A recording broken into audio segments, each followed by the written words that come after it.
प्रतिक्वण के साथ छल मत कीजिए, स्तुति वंदना के साथ छल मत कीजिए। आपके अंदर में बोलने की ताकत है, बोलने की शक्ति है, और फिर भी स्थिति में आप मौन बैठ जाते हैं और बातों करने का अवसर आ जाए, चर्चा करने का, बहुत जोर जोर से बात करते हैं। ये तो स्तुति के साथ धोखा हो रहा है, उस आवश्यक कर्तव्य के साथ धोखा हो रहा है, और आवश्यक अपराध है। धर्म के साथ धोखा करोगे तो तुम्हें क्या मिलेगा? क्या मिलेगा? तुम अपने लक्ष्य में कभी सफल हो कभी नहीं हो सकोगे। इसलिए कभी हमारी प्रशंसा हो, लोग अच्छा कहें, इसलिए त्याग उपवास आदि करना तो पड़ता ही है बंधो। इसलिए उपवास मत कीजिए कि लोग अच्छा कहें, इसलिए त्याग मत कीजिए कि लोग अच्छा कहें।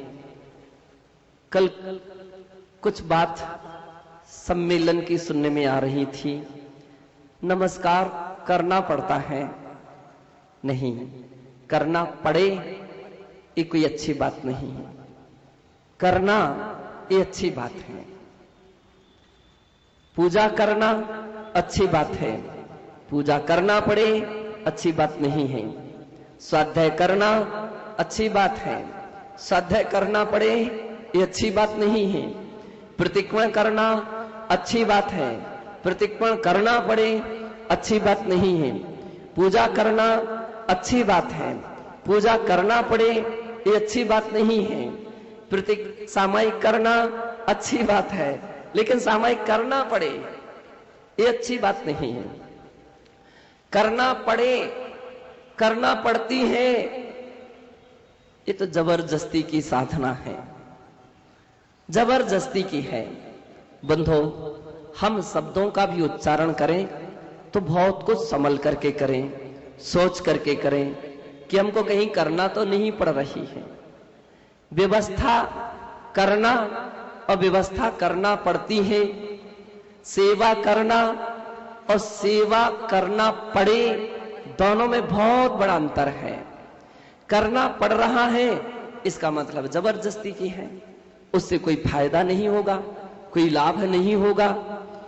लेकिन करने में तो बहुत बहुत लाभ ही लाभ है, कदम कदम पर और थोक थोक में लाभ है। इसलिए धर्म कार्य को कभी करना पड़े ऐसा कभी नहीं सोचिए। जब भी अवसर मिले सौभाग्य मानिए, ये तो मैं करता हूं, मेरा मन करता है, और मैं हमेशा सौभाग्य मानता हूं कि मुझे ऐसे अवसर जन्म जन्म तक मिलते रहें, समय समय तक मिलते रहें। ओ आर्जव धर्म है। जब आर्जव धर्म आ जाता है तो बंधो मन की चादर कितनी उजली हो जाती है, मन कितना पवित्र हो जाता है। और पवित्र मन तो पवित्र मन है, फिर उसका तन सब कुछ सही हो जाता है। बनावटी विद्या ज्यादा समय तक नहीं चल सकती है, बनावटी चेहरे को आप ज्यादा समय तक नहीं पहन सकते हैं। कभी खेल कूद नाटक आदि दिखाने वाले आते हैं, वो बनावटी कुछ चेहरे रहते हैं, मुखौटे, और कभी किसी शेर का, कभी गाय का, कभी हिरण का, कभी किसी का चेहरा वो व्यक्ति बांध लेते हैं। लेकिन इतने से वो कोई वास्तविक थोड़ी हो जाता है, वो अधिक समय तक आप उसमें रह भी नहीं सकोगे, आकुलता व्याकुलता हो जाएगी। छल कपट में सबसे अधिक व्यक्ति के लिए परेशानी होती है। बंधो, सबसे अशांति उतना पाप नहीं करते हैं जितना कि छल उससे अधिक अशांति उत्पन्न करता है। पाप क्षण भर के लिए होता है, लेकिन छल कपट तो कितने समय, दीर्घ समय तक होता है। एक कहानी हम लोग पढ़ते सुनी थी कि जिसमें बतलाया गया था कि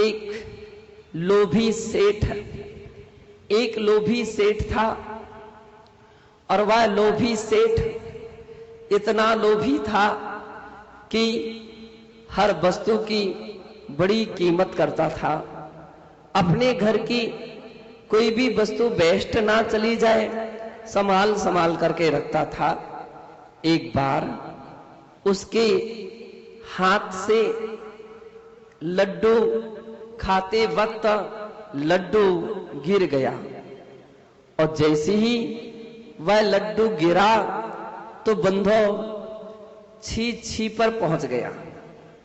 अब जानते हैं आप लोग, छी छी, अब छी छी यानी गंदगी, पर वो जाकर के वो वहां तक पहुंच गया। अब वो तो सेठ लोभी था, उसने देखा कि इस लड्डू में इतनी शक्कर है, इतना घी है, इतना बेसन है, अब ये तो ऐसा ही कितनी मेहनत से आता है, तो मैं ही जानता हूं। धीरे से देखा कोई नहीं देख रहा, थोड़ा सा उसमें से अलग कर दिया, जितना उसमें गंदगी लग गई थी। और बंधो इसके बाद उस लड्डू को खाने लगता है, खा लेता है। योगायोग उसी दिन उसके यहां घर में एक कार्यक्रम था, एक ऐसी कोई शादी थी जिसमें रोकने पर भी उसके लड़के ने एक अप्सरा को बुला लिया था। नृत्य करने वाली, जो नाचने वाली नृत्य की नटनी, उसको आमंत्रित किया। अब सारे कार्यक्रम के बीच में वो नृत्य शुरू हुआ, और सारे लोगों को अब नृत्य शुरू हुआ तो और भीड़ लग गई। वे सेठ जी भी उसके बीच में जा पहुंचे। अब सेठ जी मालिक थे, वो नट वो नाच रहा था। नाचते नाचते वो एक भजन, एक गाना गा रहा था कि ललन की बत्तियां बताए दे हो, ललन की बत्तियां बताए दे हो, पुराने जमाने का था। अब वो ललन की बत्तियां बताए दे हो, उस सेठ जी संकुचित हो गए कि क्या इसने देख लिया था, क्या ये आ चुकी थी, क्या कहीं छिपी थी, मुझे तो पता नहीं। अब वो घबराहट शुरू हो गई सेठ जी को। अब क्या किया जाए? अरे भाई, सबके बीच में यदि बतला देगी तो मेरी तो पूरी की पूरी नाक कट जाएगी, इज्जत धूमिल हो जाएगी। सारे रिश्तेदार, सारे कुटुंब, सारी समाज, सारे लोग यहाँ आए हैं। अब सेठ जी ने तो कभी न्योछावर तो किसी को दी ही नहीं थी, लेकिन 5 का नोट निकाला और उसके लिए दिया। बस बस बस बस, नृत्य हो गया, समाप्त करो। लेकिन वो तो नट था, वो तो सोच रहा था कि मेरा भजन बहुत अच्छा लगा सेठ जी को, कि इसके इनाम में 5 का नोट मिला। बोले नहीं, आपकी बात तो नहीं मानोगी, ललन की बत्तियां तो बतलाए दे हूं। वो उसको भूलती जाए। अब की बार सेठ ने 10 का नोट दिया, फिर भी वो रुकने के लिए बिल्कुल तैयार नहीं थी। वो तो यही समझ रही थी, बड़े प्रसन्न हैं सेठ जी, और 5 से अब 10 हो गए। अब की बार सेठ जी बोलते, चल बात समाप्त कर, समय हो गया, 50 नोट ले जा यहां से। लेकिन वो नहीं मान रही थी। सेठ जी ने बंधो अब की बार 100 का नोट दे दिया। 100 का नोट क्या दिया, उनके तो प्राण ही सूख गए 100 का नोट जाते ही। लेकिन एक कोई बात ऐसी खोल ना दे, वह सोच में विचार में पड़ा हुआ था। लेकिन वो तो नट यही सोच रहा था, सबसे पसंद आने वाला भजन सेठ जी के लिए तो ये कि यही है। और वो फिर भी वही बोलता गया। अब की बार तो सेठ की भौहें तन गईं, आंखें लाल हो गईं और उन्होंने कहा, बतलाएगी तो क्या बतलाएगी, और तू क्या बतलाएगी? बतलाना है तो मैं ही बतलाए देता हूं कि मैंने ऐसा लड्डू उठा करके खा लिया था, अब कभी ऐसा नहीं करूंगा। बंधो, छल कभी भी छिपाने से छिपता नहीं है। इसलिए आचार्य महाराज कहते हैं, छल कपट को छोड़ देना चाहिए। धोखा हम किसी दूसरे को नहीं सकते हैं, धोखा तो हम अपने आप के लिए दे देते हैं और उसका कर्म का आश्रय बंद अपने आप के लिए कर लेते हैं। माया तैरज्यो नश्य, तत्वार्थ सूत्र का यह सूत्र इस बात के लिए बतलाता है कि त्र्यंच आयु का बंधा केवल मायाचारी करने से होता है। आयु बंधापकर्ष के काल में यदि छल कपट किया जाए तो उस वक्त नियम से त्र्यंच आयु का बंध होगा। एक बात और बतलाएं, महिलाओं के लिए बुरा तो नहीं लगेगा, बतलाएंगे। आप ये बतलाओ कि आप स्त्री क्यों हुई? स्त्री क्यों हुई? क्या स्त्री पर्याय आपके लिए पसंद थी? क्या आप चाहते थे कि मैं स्त्री ही हूं? शायद कोई नहीं चाहता था कि मैं स्त्री हो जाऊं, क्योंकि पराधीन जीवन है। जन्म से लेकर के मरण तक, जन्म के समय माता पिता का कंट्रोल, युवा अवस्था में पति का कंट्रोल और वृद्ध अवस्था में बेटों का कंट्रोल। मम्मी कहां जा रहे हो? नहीं, अभी नहीं जाना। पूरा ब्रेक है, इतना कंट्रोल है। हर समय दर्शन नहीं कर सकते हो, हर स्थान पर जा नहीं सकते हैं, हर तरह की पूजा पाठ उस पात्रता के रूप में नहीं कर सकते हो। भावना तो बहुत होती है, लेकिन बंधो बहुत सारे ब्रेक हैं। मोक्ष प्राप्त नहीं कर सकते हो, उत्कृष्ट ध्यान हो नहीं सकता है, ऐसी स्त्री पर्याय है। समय समय पर, कदम कदम पर चारों तरफ से पैने नुकीले कांटे, जब भी आंख खोल करके देखती हैं महिलाएं तो कांटे कांटे नजर आते हैं। कैसा पराधीन जीवन है, कितना पराधीन जीवन है कि सारी जिंदगी पराधीनता में निकालनी पड़ती है। जिसके लिए कहा जाता, पराधीन सपने हो सुख नाही। सपने में भी पराधीनता में सुख नहीं मिलता, लेकिन फिर भी एक ऐसी पर्याय है कि जिसको जिंदगी भर तक पराधीन रहना पड़ता है। बंधो, उस स्त्री पर्याय का आश्रय बंध।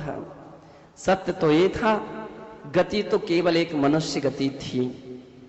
मनुष्य आयु में, 4 आयु में मनुष्य आयु एक आयु थी। मनुष्य आयु का बंध हुआ था। इसके बाद बंधापकर्ष काल में परिणाम बिगड़े, छल कपट प्रारंभ हुआ और इतना हुआ कि आयु तो नहीं बदली, लेकिन बंधो ये पर्याय जरूर चेंज हो गई।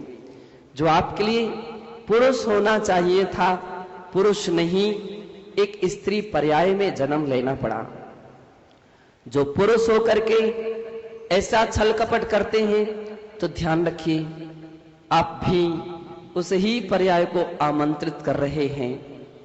और स्त्री पर्याय तो एक ऐसी पर्याय है, छल से पर्याय प्राप्त हुई। और आप बतलाएं, सत्य सत्य कि आपके लिए सबसे अधिक कसाई कौन सी पाई जाती है? स्त्री पर्याय में सबसे अधिक कौन सी कसाई पाई जाती है? क्रोध, मान, माया कसाई पाई जाती है। ऐसा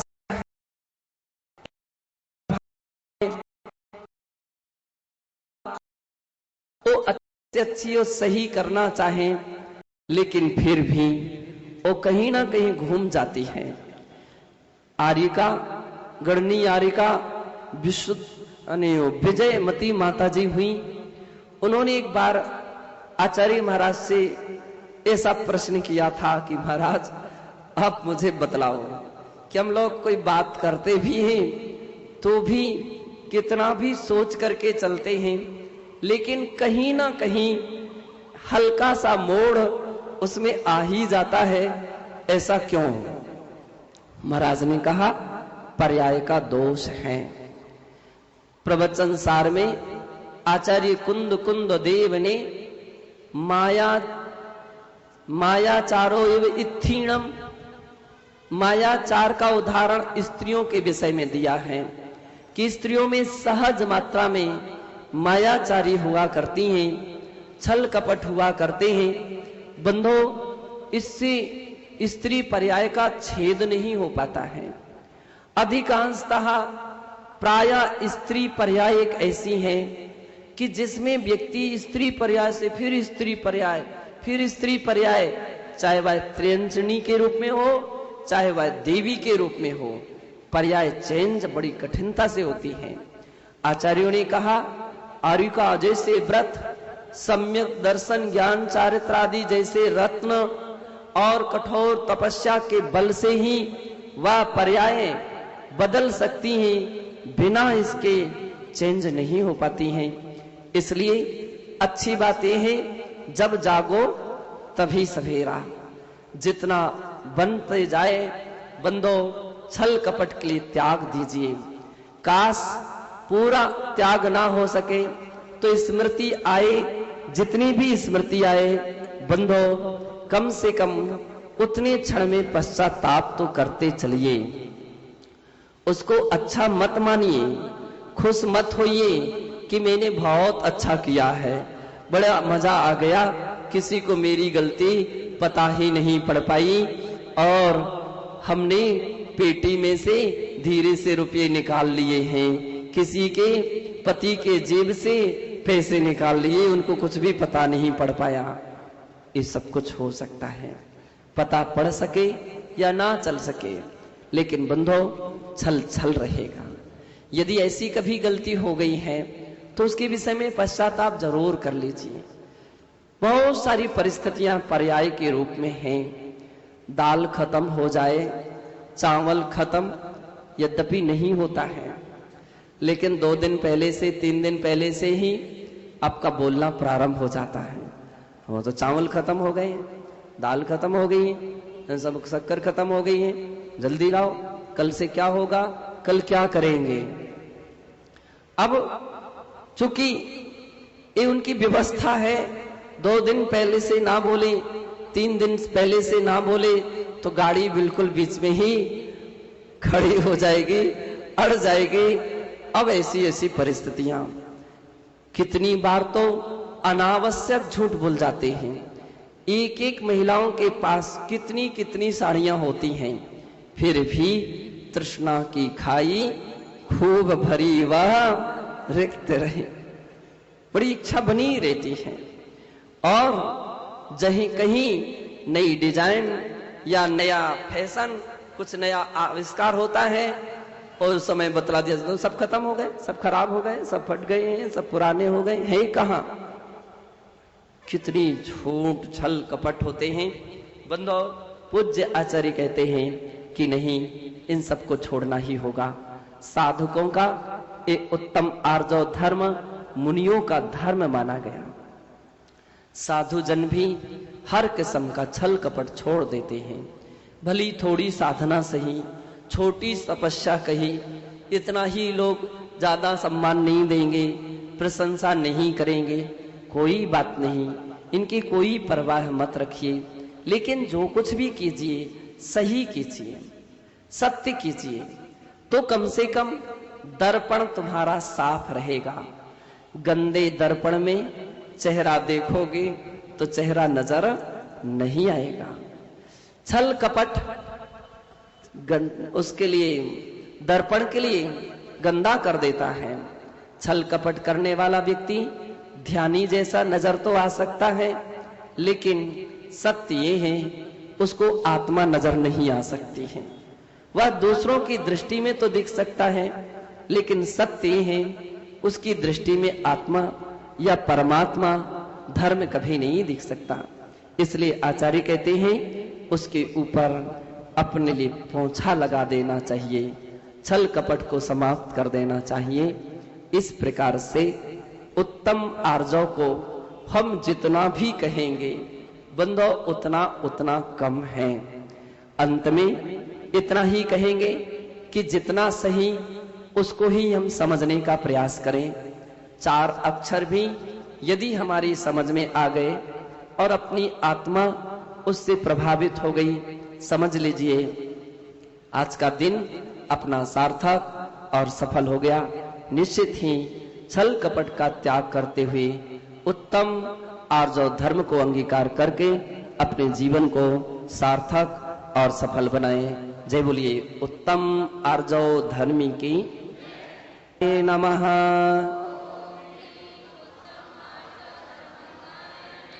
ओम ह्रीं उत्तम आर्जव धर्मांगाय नमः।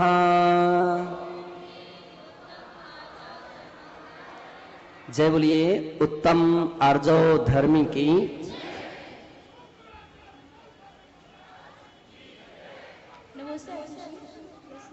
हाँ।